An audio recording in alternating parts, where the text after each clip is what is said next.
6 de julio del 2018. Son alrededor de las 8 de la mañana y estamos en el centro de detención de Tokio. Unos guardas entran en la celda de un hombre de 63 años.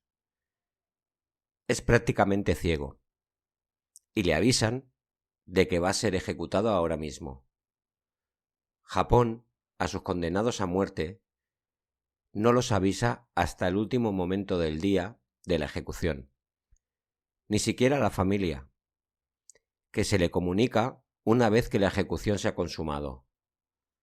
Los guardas le llevan hasta una sala en la que se puede ver un cuadrado pintado de rojo. Justo encima de este cuadrado hay una soga esperándolo. Sobre las 8:30 de la mañana se confirma el deceso de Chizuo Matsumoto, conocido como Shoko Asahara, y 6 miembros más del culto Aum Shinrikyo. Hoy vamos a conocer la historia de Shoko Asahara y su secta, Aum Shinrikyo, una organización digna de una película de James Bond, en la que Shoko Asahara será el gran villano. Una organización que perpetró el peor ataque en tierras niponas desde la Segunda Guerra Mundial. Soy Tony de Melk y sed bienvenidos al Japón de finales del siglo XX. Comenzamos. Historias de Melk, la historia a grosso modo. 2 de marzo de 1955. Isla de Kyushu. De las 3 islas principales de Japón, es la que está más al sur. En el pueblo de Yatsuhiro, en la prefectura de Kumamoto, nace Chizuo Matsumoto, en una familia pobre. Esta familia es una familia numerosa y se dedican a la fabricación de tatamis. El pequeño Chizuo nace con glaucoma. Es ciego del ojo izquierdo y apenas puede ver un 20% con el ojo derecho. A los 6 años lo admiten en un colegio para ciegos. Y él se aprovecha de esta situación porque al ser el único alumno que mantenía un poco de visión, se convierte en un abusador y se aprovechaba de los demás alumnos y estos le tenían miedo. Un ejemplo es que extorsionaba a los compañeros dejándolos en medio de la ciudad a su suerte, si no le pagaban. Una de sus fantasías consistía en convertirse en primer ministro japonés y tener un ejército de robots que le hicieran caso con todas sus directrices. Y a su modo, en el futuro lo consiguió.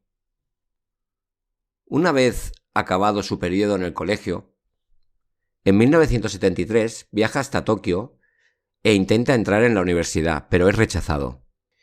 Y entonces se instruye en acupuntura y medicación tradicional china. Esto era algo bastante habitual entre los ciegos. Se casa y tendrá 6 hijos. Como no puede entrar en la universidad, monta una farmacia y es multado por vender medicinas falsas. Vendía cáscaras de mandarina bañadas en alcohol como remedios chinos y se ve que las vendía hasta por $7,000. Le cogen y le cae una multa. Y debido a esto, y supongo que por la fama que cogería en estos momentos, tiene que cerrar la farmacia y entonces creará una escuela de yoga. Aquí empezará su periplo místico. Estudia todo tipo de religiones: budismo, taoísmo, esoterismo chino, incluso cristianismo, pero una vertiente del cristianismo de la parte apocalíptica. Se centra mucho en el Apocalipsis de San Juan. Se promociona en revistas como la Twilight Zone, que es una revista de corte esotérico. Esta revista es muy importante, está en muchos países. Es un tipo revista más allá, una cosa así. Incluso sale en algún programa de televisión. Y va diciendo que él puede levitar, entre otras muchas cosas. Hay incluso imágenes de él levitando. Pero no de vídeo, son imágenes, fotografías. Y se ve muy claramente que son muy falsas. Todo esto lo hace para ganar adeptos para su escuela de yoga. Para una persona escéptica, era un vendehumos de manual. Pero en la sociedad japonesa, que existe el fenómeno otaku, donde es un tipo de sociedad que se cierra mucho en sí misma, que la gente no suele explicar sus problemas, pues en esta sociedad, si tienes problemas de autoestima, al no poder exteriorizarlo, la gente lo pasa bastante mal. Y mucha gente se agarra a estos misticismos y sabe que, por ejemplo, allí en el grupo de Chisuo podría encontrar a gente como ellos, y de esto Chisuo se aprovechaba y sacaba todo el dinero que podía. En el año 84 hizo un viaje al Himalaya. Allí conoció al Dalai Lama. Si buscáis, podéis encontrar una foto en que están ambos juntos. Pero esta foto es como la que te podrías hacer tú si te encuentras con un famoso en el aeropuerto. O al menos eso es lo que dijo el Dalai Lama después de la gran movida que vendrá en el año 95. Cuando vuelve a Japón, esta foto la utiliza como reclamo y le dará un montón de beneficios, porque los alumnos se le multiplican. Él ha vuelto muy flipado del Himalaya. Él ya se cree que es un personaje especial, es un elegido, es Neo de Matrix. Y ahora todo lo que quiere hacer es que su movimiento crezca y convertirse en un gran líder espiritual. Y cada vez se está radicalizando más. En este punto, a su grupo ya podemos llamarlo secta. Y se dedican a buscar a gente con mucho dinero y sobre todo estudios universitarios. Porque él tiene un plan, quiere empezar a llevarlo a cabo. Ahora os lo explico. Él llega diciendo que ha llegado a la iluminación, que ha llegado al nirvana, y ahora es cuando monta la nueva religión. Es una religión que es una mezcla de budismo, del cristianismo apocalíptico, taoísmo, y todo lo mezclamos con las profecías de Nostradamus. Es un popurrí espectacular. Él, que ya se cree que es un elegido de Dios, dice que según su teoría, todos los hombres tienen un poder oculto, y él puede conseguir sacárselo a cada uno de ellos. Puede que mediante sus ritos, sus meditaciones, la parafernalia que monta, él te puede sacar el superpoder y convertirte en un X-Men, como el que dice. Es la escuela del profesor Xavier. Y los adeptos le creen. Muchos de ellos son gente con poca autoestima y necesitan ser especiales. En 1987 le cambia el nombre al grupo. Ahora se llamarán Aum Shinrikyo. Traducido es la verdad suprema. Y él ya no se llama Chisuo. Su nombre a partir de ahora es Shoko Asahara. Con el dinero que va reuniendo empieza a montar empresas de todo tipo. Desde empresas tecnológicas a clínicas médicas. Compra muchísimos locales, muchísimos terrenos. Incluso compra una granja en Australia. Una granja súper apartada de todo, donde empezará a probar los jueguecitos que ya veréis después. Y como toda buena secta, empieza a aislar a los miembros, aparte de sacarles el dinero. Los aísla y los separa de sus familias. Y comienzan los típicos movimientos de toda secta que se precie. Los tiene bajo privación de sueño. Solo les deja dormir 3-4 horas diarias. Les hace pasar hambre. Les da grandes cantidades de LSD. Todo esto es para tener un control total sobre ellos. Crea un anime, una serie de dibujos, donde se le puede ver lanzando rayos por los ojos, tirando bolas de fuego, Bueno, como un superhéroe. La serie, por lo visto, yo no la he llegado a ver, pero por lo visto es bastante mala. Todo esto es para promocionar su mensaje y conseguir más adeptos. Aun Shinrikyo está haciendo muchísimo dinero, pero él lo reinvierte todo. Ahora vamos a ver la idea. ¿Cuál es su idea? La base es que va a haber un apocalipsis. Y en este apocalipsis, que se le ha revelado, según un día que estaba en la montaña, le bajó un hombre de la montaña y le explicó esto. Los japoneses tienen mucho misticismo con el tema de las montañas. Entonces, su teoría es esta: que va a haber una guerra nuclear entre Estados Unidos y Japón. Y esta guerra, que según sus cuentas debería ser en 1997, porque es de primero de secta apocalíptica, siempre tienes que tener una fecha para el fin del mundo. Y claro, ellos serán los únicos supervivientes y gobernarán el mundo. Estamos en 1989. Shoko Asahara necesita una cosa. Él sabe perfectamente que todo lo que está haciendo es bastante ilegal y que puede tener a las autoridades detrás de él en cualquier momento.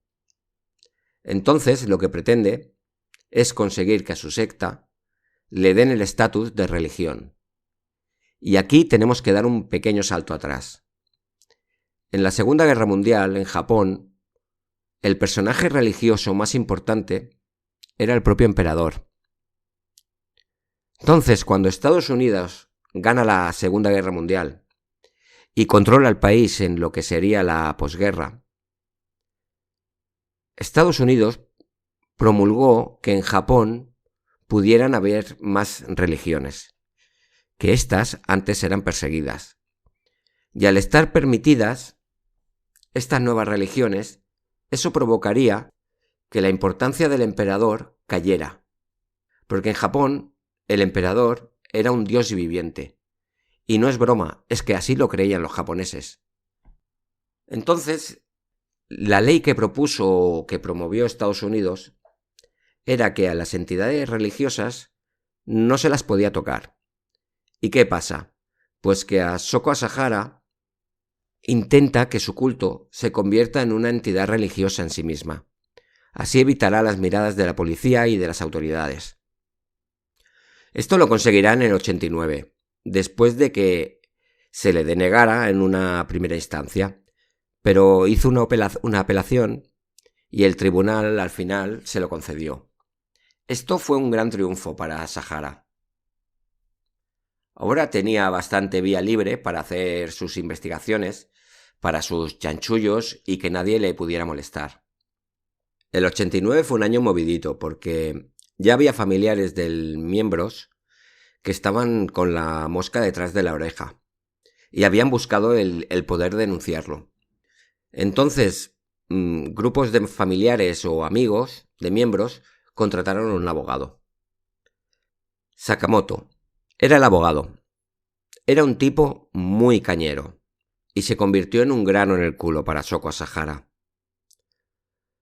Le propuso a Asahara que si él era un enviado de Dios, era un ser especial, y si tenía tantos poderes y podía hacer tantas cosas, pues que se hiciera un análisis de sangre y veríamos si su sangre era diferente de la del resto de los mortales. Asahara, en este momento, él pensaba que lo era. Él llegó un momento que se creía un enviado especial de Dios, Buda o quien sea. Asahara aceptó. Y lo que ocurrió, pues, es que el análisis de sangre salió que tenía la sangre como el resto del mundo. ¿Y cuál fue la medida que tomó un Shinrikyo? Pues decidieron secuestrar al abogado. Lo estuvieron esperando en una estación de tren a que llegara del trabajo para secuestrarlo. La idea era que, una vez secuestrado, era asesinarlo. Pues los miembros de Aum Shinrikyo que se encargaron de este trabajo se equivocaron y estuvieron esperándolo en la estación y no apareció. porque ese día era un día festivo y no había ido a trabajar. Entonces esperaron a que llegara la noche. Y a las 3 de la mañana entraron en casa de Sakamoto, que estaba durmiendo con su esposa y su bebé de 14 meses. Los hombres de Aum Shinrikyo llevaban unas jeringas con cloruro de potasio y asesinaron a los 3. ¿Que por qué mataron a un bebé? Pues la verdad es que no tengo ni idea. Pero el caso es que lo hicieron. Los mataron y metieron los cuerpos en unos bidones de metal. Cada uno de los bidones los repartieron en provincias distintas, para que en caso de que los encontraran, no los relacionaran. Y aparte es que les rompieron los dientes a los 3 para dificultar la identificación de los cuerpos. Los cuerpos, estos asesinatos, no se descubrirán hasta después del año 95, cuando los miembros de Aum Shinrikyo explicaron todas las cosas que habían hecho en los años anteriores. Aum Shinrikyo, a partir de ahora lo voy a llamar Aum, que también era el nombre por el que era conocido en Japón. Aum tenía un plan, por si la guerra nuclear, la que iba a acabar con todo menos con ellos, pues tenían el plan de que si la guerra no se producía, tenían que ser ellos quienes la provocaran. Había que provocar una guerra entre Estados Unidos y Japón. A mi parecer, Asahara, que considero que era un hombre súper inteligente y súper manipulador, pero a la vez vivía en un mundo irreal, porque, que yo recuerde, Japón no tenía especialmente problemas con Estados Unidos en los años 90. El gran enemigo de Japón, si es que Japón tenía algún enemigo, era quizás Corea del Norte, porque los norcoreanos odiaban a los japoneses como aliados y amigos precisamente de Estados Unidos, que es, junto con Corea del Sur, el gran enemigo del régimen de Pyongyang. Por eso pienso que Shoko Asahara vivía en un mundo bastante irreal, creyendo que se iba a desatar una guerra entre Estados Unidos y Japón. Bueno, aún está creciendo muchísimo, pero no solo en Japón. En Rusia también había crecido bastante. Tenían muchísimos miembros, incluso en Ucrania y Bielorrusia. Otra cosa importante es que si había algo que Shoko Asahara no soportaba, era que pudieran abandonar su secta. Era una gran traición y no lo permitía. Tenía escuadrones que se dedicaban a buscar a quien había abandonado para volver a cogerlo y matarlos. Por ejemplo, hubo un caso de una mujer que abandonó a Aum Shinrikyo y secuestraron a su hermano para averiguar dónde estaba. El caso es que mientras al hermano lo torturaban, se les fue la mano y lo mataron.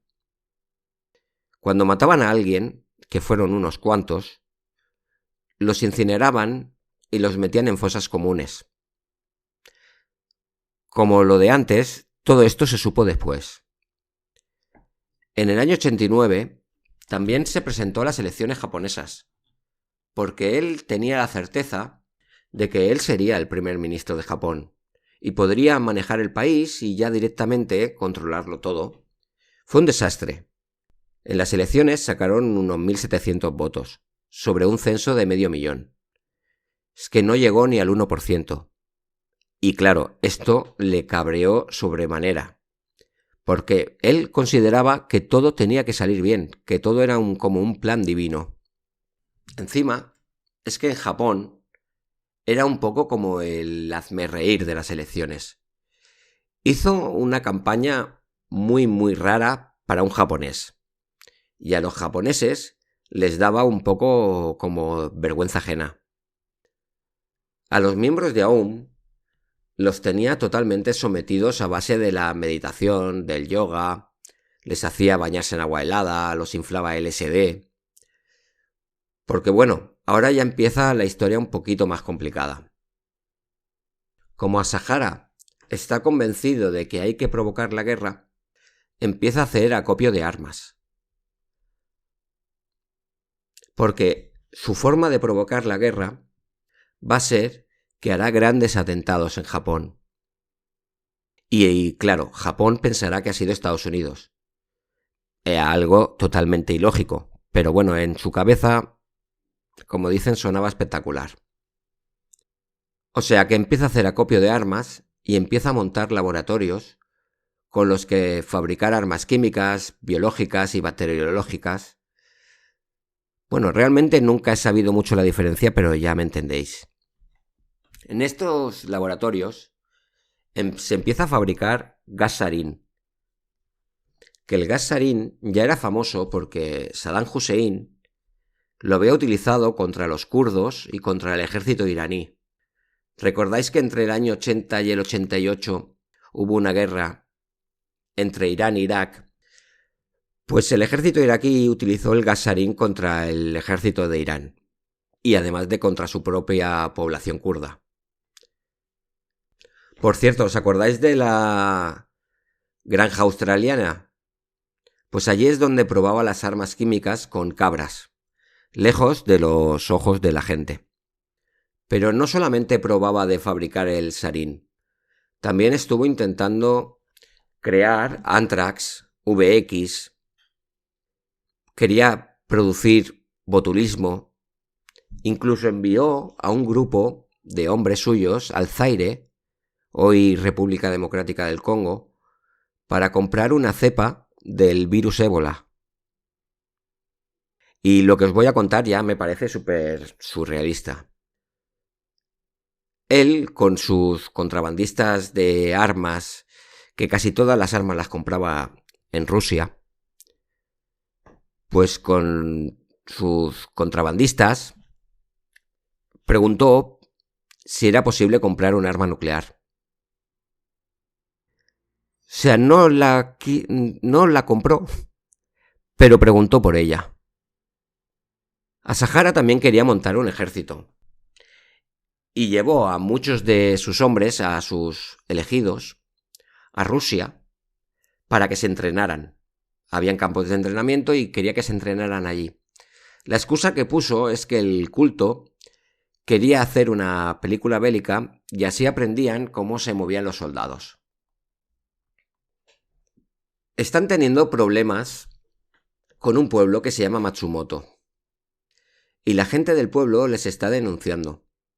Porque aún Shinrikyo quiere construir edificios, de las instalaciones que tienen salen olores extraños, y los vecinos no quieren y están en pleno juicio. Pues antes de que el resultado de este juicio salga a la luz, Asahara tiene una gran idea y es acabar con los jueces antes de que salga la sentencia. Hace que sus hombres cojan una furgoneta. ¿Sabéis la típica furgoneta de estas frigoríficas que tienen como una parte de arriba que va dando vueltas, que me imagino que es para refrigerar? Bueno, pues montan un sistema súper complicado dentro de la furgoneta en el cual van soltando gas sarín por donde circula. Entonces se dedican a pasear la furgoneta por la noche sobre la zona donde viven los jueces, y como el gas sarín es inoloro e incoloro, esto provocará que haya 7 muertos y muchísimos heridos. Esta jugada le salió bien a Shoko Asahara. Le salió bien porque el juicio se detuvo. Y al principio, las autoridades no pensaron que habían sido ellos. Pensaban que esto había sido un ataque de Corea del Norte, pero tampoco tardaron demasiado la policía en sospechar de ellos al ver que Corea del Norte no había tenido nada que ver. Esto ocurrió en 1994. En diciembre utilizaron VX, que es un agente nervioso, que inyectaron a un desertor. Este hombre tardó 10 días en morir. recuerda mucho a la gente contraria a Vladimir Putin, que de golpe enferman, que de golpe se mueren, que de golpe se caen de un edificio. Ahora ya entramos en 1995, que es el año clave. Asahara, mediante informantes que tiene en la policía, se entera de que van a registrar sus edificios. Entonces, decide hacer la misma jugada. Si ya le salió bien una vez, le puede salir bien otra. Atacarán el metro de Tokio y así podrán distraer la atención y provocar una especie de gran alarma. La idea es atacar el metro desde 5 puntos distintos con gas sarín. El ataque se coordinará desde 5 trenes y que todos converjan en la misma estación. Esta estación es donde está el cuartel general de la policía y hay muchos edificios del gobierno. El plan es que mueran cuanto más policías y funcionarios del gobierno mejor. Y el ataque será el 20 de marzo. Para que veáis el nivel de los miembros de Aum Shinrikyo, los 5 terroristas que harán el ataque en el metro de Tokio del 20 de marzo, uno era cardiólogo y 3 eran físicos. Bueno, ahora os explico la forma de que tenían pensado para atentar en el metro. Cada uno de ellos llevaban 2 bolsas de plástico llenas de sarín en estado líquido. Estas bolsas están envueltas en papel de periódico, que dejarían en el suelo a sus pies, en los vagones. Cada uno de ellos va en una línea distinta. Y como os he dicho, todas se dirigen hacia la misma estación. La idea es que a las 8 de la mañana en punto, pincharían las bolsas con unos paraguas acabados en punta, justo antes de llegar a unas estaciones, para poder abandonar el vagón antes de que se empezara a esparcir el gas. Ellos abandonarían las estaciones y afuera habrían coches esperándolos para llevarlos a un punto convenido. Por si acaso, ellos llevaban también jeringas con antídotos. Incluso uno de ellos tuvo que inyectárselo porque se contaminó de gas sarín. Estos trenes entre las 8:10 y 8:15 llegarían a la estación donde estará el cuartel de la policía y los ministerios. Esta estación es Kasumigaseki. Y allí, una vez que llegaran todos los trenes, se desataría el caos. El plan funciona. Todos cumplen menos uno, que apenas hizo un agujerito en una de las bolsas, y el gas se expandió muy poco a poco. Por suerte para los que viajaban en ese vagón. En cuanto pincharon las bolsas, la gente que viajaba en los vagones empezó a encontrarse mal. Vómitos, mareos, pérdidas de visión. Bajaban en las estaciones como podían. El resto de viajantes les ayudaba y entonces también se contaminaban. En el ataque hubo 13 muertos y miles de heridos. Y el gas sarín es muy cruel. De los heridos, muchos tendrán secuelas para toda la vida, desde ceguera a problemas respiratorios. Y la mayoría de los muertos fue por un contacto excesivo con el gas.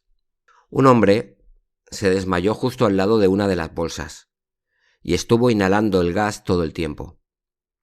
Otros de los fallecidos fueron trabajadores del metro que murieron porque vieron los paquetes, los recogieron y los llevaron hasta otro sitio.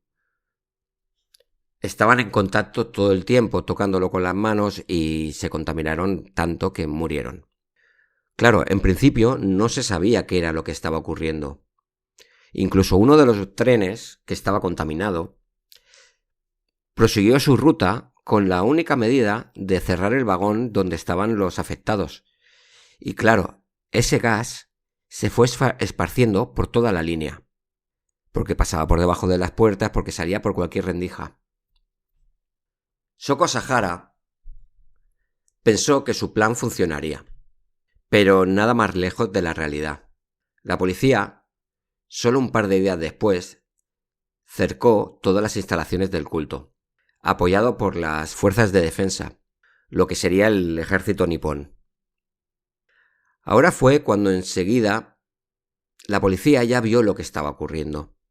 Vieron y encontraron todos los laboratorios que tenían, donde fabricaban el sarín, el anthrax, encontraron las armas, encontraron un helicóptero ruso que habían comprado para llenarlo de sarín y sobrevolar todo Tokio y lanzar el gas para que se infectara toda la población posible. Estamos hablando de armas de destrucción masiva. Aquellas que el gobierno de George Bush y compañía buscaban en Irak. Pues en Irak no las encontraron. Pero es que una secta japonesa las tenía. Y querían utilizarla contra su propio pueblo. En Rusia se pusieron las pilas y enseguida se ilegalizó el culto. A un Shinrikyo, cuando los pillaron, enseguida se vio todo lo que habían planeado, porque los miembros confesaron muy pronto. Asahara estuvo un par de meses escondido, pero al final también lo cogieron, y a los miembros se les juzgó rápidamente. Él se declaró inocente desde el primer momento. No, yo soy un pobre ciego, yo no tengo nada que ver. Esto han sido ellos, yo intenté pararlo. Nada se movía sin el consentimiento de Asahara. Mirad cómo funcionaba el sistema que tenían montado. Asahara montó un gobierno. O sea, el grupo funcionaba como un estado. En la secta habían varios ministerios. Estaba el de ciencia, que se encargaba de todo el tema de las armas químicas, el de finanzas, y la secta, a su vez, se dividía en varios subgrupos. Estaban los superleales, el núcleo duro, que estaban al tanto de todo de lo que pasaba. Y luego también había algunos, pues que pagaban la cuota, pero no eran miembros de pleno derecho. Si algo hay que reconocerle a este hombre, es que Asahara, en el plano económico, era un crack. A un Shinrikyo llegó a amasar una fortuna que hablan de $1.000 millones. $1.000 millones es que puede ser que haya algún país que ni siquiera los tenga. Es que aparte del dinero que le pudo sacar a la gente engañándolos, es que sus empresas funcionaban. Daban mucho dinero, sin contar los tratos que tenían con la yakuza, la mafia japonesa. Porque a un Shinrikyo fabricaba drogas que luego la yakuza vendía. Hay el caso de un miembro muy importante de AUM que iba a explicar todo lo que pasaba. Este hombre lo estaban trasladando, hay vídeos de esto, lo estaban trasladando y saltó un hombre y lo asesinó delante de las cámaras. Este asesino era miembro de la yakuza.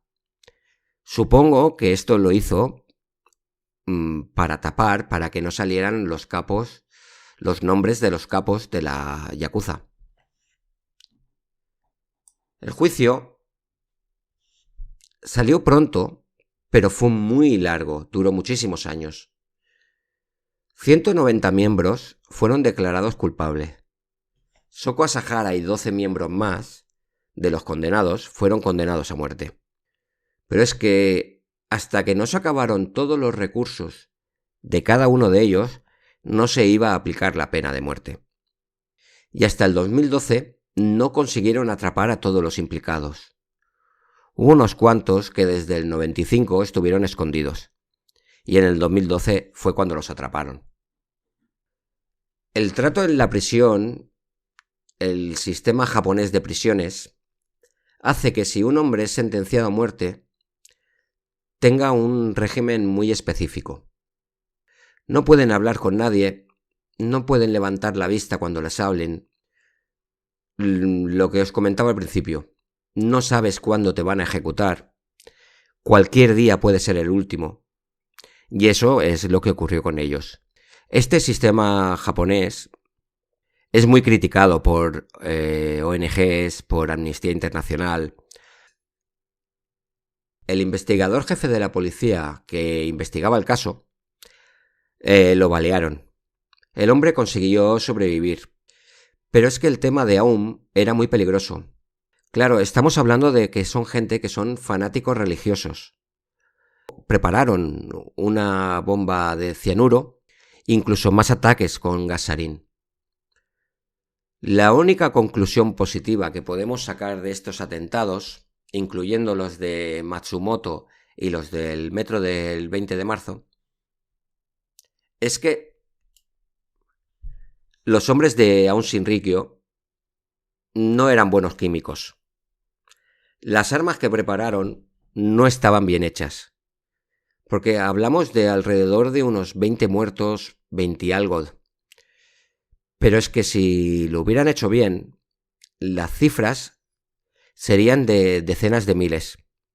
La bomba de cianuro no explotó porque no consiguieron hacer funcionar los detonadores. Si esa bomba hubiese llegado a explotar, se calcula que en el momento de la explosión pasaban por allí unas 6.000 personas. El Estado japonés en el 2018 tenía bastante miedo de que hubiera represalias después del ajusticiamiento de los 13 miembros del culto. Pero por suerte no ocurrió nada. Aum Shinrikyo todavía existe, pero se cambió el nombre a Aleph. Está todo el tiempo bajo la atenta mirada de la policía. Aleph reniega de los atentados, pero quizás un poco con la boca pequeña. Muchos miembros de Aum Shinrikyo, de los rusos, pasaron a la clandestinidad, porque ya sabemos que en Rusia el Estado no se anda con florituras. En Rusia, Aum llegó a tener 30.000 miembros. Y en Japón, unos 10.000. Habían más en Rusia que en Japón. Las cifras varían, pero se cree que entre 20 y 40 miembros de Aum murieron en el culto. Unos asesinados, otros por accidente. Es que a veces se les iba la mano. Con los ayunos, con el LSD. Asahara, al principio de estar en prisión, mantuvo una actitud colaboracionista con los trabajadores de la cárcel. Pero llegó un momento en que decidió que no iba a hablar más y exigió no tener más visitas por parte de nadie, ni siquiera de su familia, ya que estas visitas siempre eran supervisadas. En Twitter, @melcaniano, con K. Y hasta aquí el programa de hoy. Es curiosa esta historia. A mí de verdad que Asahara me recuerda mucho a un villano de James Bond, con planes ultra maléficos de dominación del mundo. Bueno, dejadme vuestra opinión en los comentarios. Qué gran suerte hubo que en el tema de fabricar armas químicas fueran un poco chapuzas. En fin, si os ha gustado, dejadme un like, suscribíos a quien no lo hayáis hecho, que aquí encontraréis este tipo de historias. Sobre este tema hay muchos podcasts, pero uno bastante completo es el de unos chicos, Señales Podcast, que le dedican 4 episodios completos. Y en YouTube tenéis un documental que se centra más específicamente en el atentado de Tokio, pero que está bastante bien. Y abajo, en la caja de descripción, tenéis las redes. En el Telegram intentaré meter imágenes e información adicional. Podéis uniros cuando queráis. Me despido por hoy, soy Tony de Melk y nos vemos en el siguiente episodio.